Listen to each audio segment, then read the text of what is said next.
सल्ला का इल्ला काफ़तल लिन्नास, हमने सारे इंसानियत के लिए भी आपको रसूल बनाया है।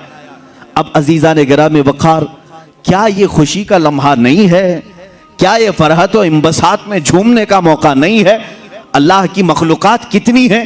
हमने पूछा तो कहा कि अल्लाह रब्बुल इज़्ज़त की मखलूक़ात का तुम हिसाब नहीं कर सकोगे।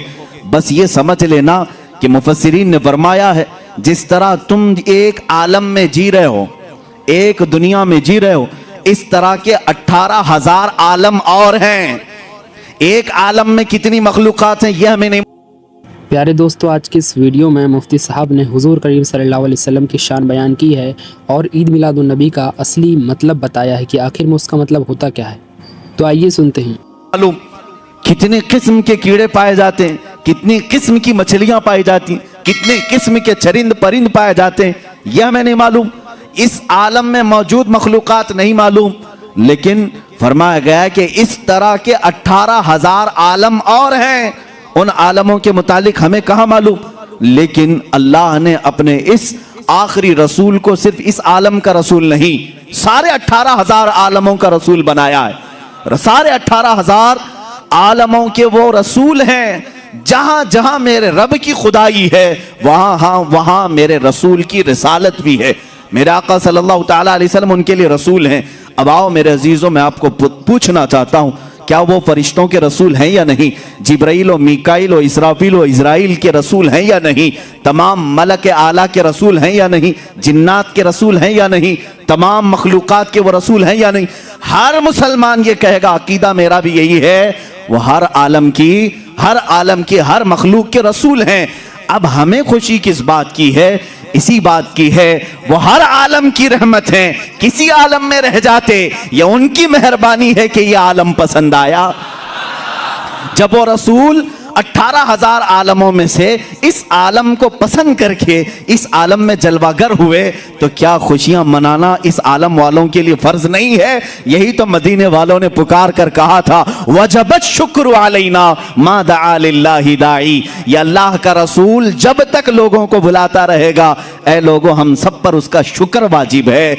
इसलिए अल्लाह का भी शुक्र वाजिब है कि मौला तू कहीं पर भी अपने रसूल को रख सकता, फरिश्तों में रखता, आलम जिन्नात में रखता, आलम नबातात, आलम दीगर आलमों में रखता, लेकिन अल्लाह रब्बुल इज़्ज़त ने इंसानों के आलम में अपने रसूल को भेजा है। अब आओ मेरे अजीज़ों, यहाँ से हमारी गुफ्तगू शुरू होती है। आज विलादत बासआदत के मुक़द्दस अहवाल हमें सुनना है और सुनाना है। रसूल पाक सल्लल्लाहु तआला अलैहि वसल्लम की मीलाद मुबारका। मीलाद का मतलब यह अरबिक वर्ड है। मीलाद पैदाइश को कहते हैं। जैसे आप कहते हैं बर्थडे, बर्थडे का मतलब हुआ पैदाइश का दिन। अब अरब में इसी का ट्रांसलेट करें तो यौमुल मीलाद कहते हैं। वहां पर हैप्पी बर्थडे करने के लिए भी ईद मीलाद कहते हैं। किसी की भी, सिर्फ हुजूर पाक सल्लल्लाहु तआला अलैहि वसल्लम के लिए नहीं, अरब वालों को जा करके आप पूछें, अरब वालों से पूछें, आप एक दूसरे के बर्थडे पे विश कैसे करते हैं? तो कहते हैं ईद मीलादक, तुम्हारी मीलाद की खुशी हो, हैप्पी बर्थडे टू यू। आप यहां ये कहते इंग्लिश में, आपको आपका पैदाइशी दिन मुबारक हो। अरब वाले इसको ईद मीलाद कहते हैं, मीलाद की खुशी हो। मेरे अजीजों, आज मेरे कई साथियों में भी अरबी लोग अपने फेसबुक पे, अपने दीगर सोशल साइट्स पे एक दूसरे को विश करते रहते हैं कि तेरी मीलाद का दिन, तेरी मीलाद का दिन खुशी हो, तुझे मुबारक हो। सोचो, दुनिया में एक दूसरे को विश कर सकते हो, उसकी कोई हैसियत मालूम नहीं हमें, चोर है कि डकैत है कि जालिम है, कैसा है, फिर भी हम कहते हैं तेरी पैदाइश का दिन तुझे मुबारक हो। जरा सोचो, जरा अपने दिल पर हाथ रखकर, वो नूरे खुदा जो पूरी कायनात को गुनाहों से आजाद करने के लिए आया, वो रहमतुल लिल आलमीन जो हर एक के लिए रहमत बन करके आया, और रब तबारक व तआला से बिछड़े हुए बंदों को उससे मिलाने आया, क्या उसका दिन हमारे लिए खुशी का दिन नहीं होगा? क्या हम अपने रसूल के दिन को, मीलाद के दिन को एक दूसरे के लिए विश नहीं कर सकते? हाँ, यहाँ पर उन लोगों को दलीलों की ज़रूरत होती है जिन लोगों के दिलों में बुग़्ज़ रसूल पाया जा रहा है, अदावत रसूल है। इसीलिए दलीलें अपनी जगह पर मैं पेश करूँगा। मीलाद मनाने के सबूत क्या हैं, दलाइल क्या हैं? कुरान पाक से भी साबित है मेरे अजीज, कुरान पाक से। मैं आपसे पूछूं कि अल्लाह रब्बुल इज़्ज़त ने कुरान पाक में एक आयत नाजिल फरमाई जो ईसा अलैहिस्सलाम के मुतालिक है। उन्होंने दुआ की थी, रब्बना अंजिल अलैना माइदतम मिनस समा तकूनु लना ईदन लिअव्वलिना व आखिरिना। ऐ हमारे रब, आसमान से एक दस्तरखान उतार। तवज्जो चाहता हूं, जिसे दलील चाहिए, आसमान से एक दस्तरखान उतार। ऐ अल्लाह, तू मेरी उम्मत के लिए आसमान से खाने नेमत उतार। और जिस दिन वो दस्तरखान उतरेगा, ईसा अलैहिस्सलाम यूं अर्ज करते हैं, तकूनु लना ईदन लिअव्वलिना व आखिरिना, वो दिन हमारे अगलों के लिए भी ईद का होगा, पिछलों के लिए भी ईद का होगा। कौन सा दिन? जिस दिन सिर्फ दस्तरखान उतरे। कुरान कह रहा है वो अगलों पिछलों सबके लिए ईद का दिन है। और जिसके सदक़े में पूरी कायनात को दस्तरखान मिले, वो जिस दिन आए, क्या वो अगलों और पिछलों के लिए ईद का दिन नहीं होगा? कुरान पाक आप उठाए, रसूल पाक सल्लल्लाहु तआला अलैहि वसल्लम की तशरीफ आवरी के लिए खुशियां मनाना जायज है नाजायज है, इस पर तुम पड़े हुए हो। आज हुजूर पाक सल्लल्लाहु तआला अलैहि वसल्लम की विलादत बासआदत पर विश करना चाहिए या नहीं, इस पर आज देखें बहुत सारे लोग मातम कर रहे हैं। मुहर्रम में बेचारे काले लोग मातम की हैं, जो ऊपर से थे, अब मीलाद आते ही अंदर से जो काले वो मातम शुरू कर चुके हैं। उनका सिर्फ और सिर्फ यही कहना है रसूल की मीलाद ये सिर्फ बरेलवियों का है।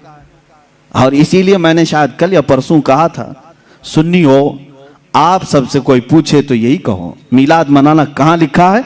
सुन्नियों की किस्मत में लिखा है। ठीक है, यह हमारी किस्मत में लिखा है।